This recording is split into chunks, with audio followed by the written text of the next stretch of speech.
Il existe des lieux sur notre planète où la frontière entre le monde visible et celui de l'invisible semble s'amenuiser, où les récits anciens s'accrochent aux branches des arbres et aux brumes matinales. Les Vosges, ce massif montagneux de l'est de la France, est l'un de ces endroits.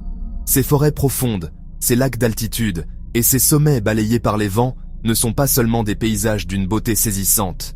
Ils sont le théâtre vivant de légendes qui ont traversé les siècles, transmises de génération en génération à la lueur d'un feu de cheminée.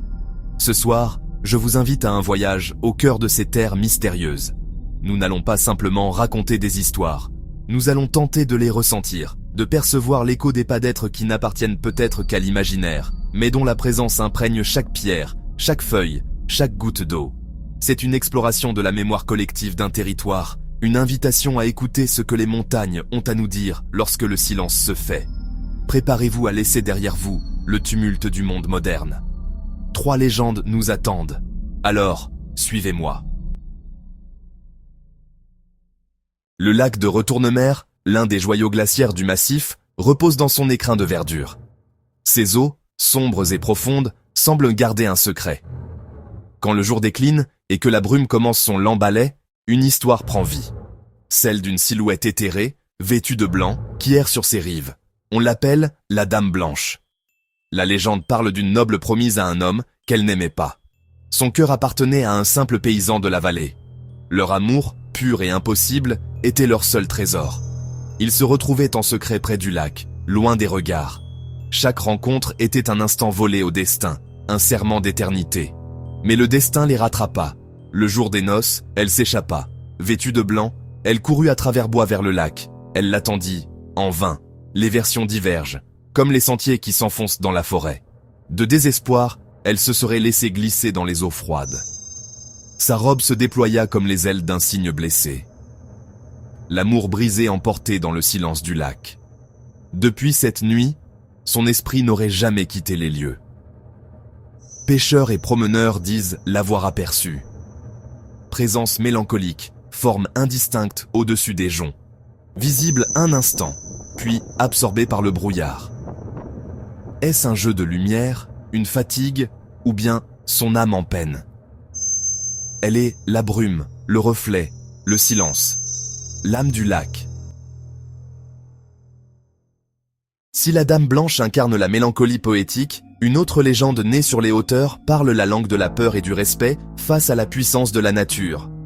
Nous quittons les eaux calmes pour grimper vers les sommets, là où le vent hurle et les éléments se déchaînent. On raconte que le diable y a élu domicile. Lieu de contraste, clarté éblouissante, puis horizon qui s'étend jusqu'aux Alpes avant que la tempête ne transforme tout. Sifflement sinistre, rocs fouettés, la montagne montre son visage le plus sauvage. Les anciens, les bergers, connaissaient cette dualité et en parlaient à voix basse. Hurlements inhumains venus des hauteurs. Pas une forme précise, une force, une ombre et 2 yeux ardents devinés. Odeur de soufre portée par les rafales. Des voyageurs frôlés par l'invisible, poussés au bord du vide. Le diable incarne le froid, l'isolement, la chute, la mort. Mais aussi le respect dû au maître des lieux. Le défier est à folie. On l'évite, on l'apaise. On n'allait pas au sommet par mauvais temps. Peut-être n'est-ce que la nature souveraine, indifférente aux hommes.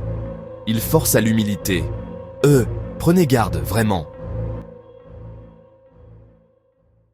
Après la mélancolie du lac et la fureur du sommet, nous descendons vers un autre monde, fait de chuchotements, de rires étouffés et de malice. La forêt de Champdré, domaine des lutins. Ici règne l'enchantement et le jeu. Mais le jeu a ses règles. La lumière dessine des signes sur la mousse. Le silence est peuplé de craquements, d'un chant lointain, d'un bourdonnement léger. Là se devinent les signes des lutins. Créatures espiègles, rarement vues. Un outil disparaît, puis réapparaît. Un panier se renverse sans raison. Des pierres chutent alors qu'il n'y a pas de vent. Des rires brefs, venus de partout et de nulle part. Des chuchotements, à la lisière de l'audition. Ici, on ne craint pas, on joue. Acceptez avec amusement la perte et le retour. Humanisez la forêt, l'habiter d'intention. Si vous vous sentez observé, ne vous retournez pas brusquement. Si un rire éclate, ne cherchez pas. Contentez-vous de sourire. Ouvrez-vous à l'irrationnel. La forêt devient un royaume enchanté. Notre voyage au cœur des mystères vosgiens s'achève. De la Dame Blanche, au diable du ballon, jusqu'au lutin de Chambdray, 3 reflets d'une même âme. Plus que des contes, des passerelles vers la nature et la mémoire. Si ces légendes vous parlent, abonnez-vous pour ne pas manquer les prochaines vidéos. Merci, et écoutez, les Vosges murmurent encore.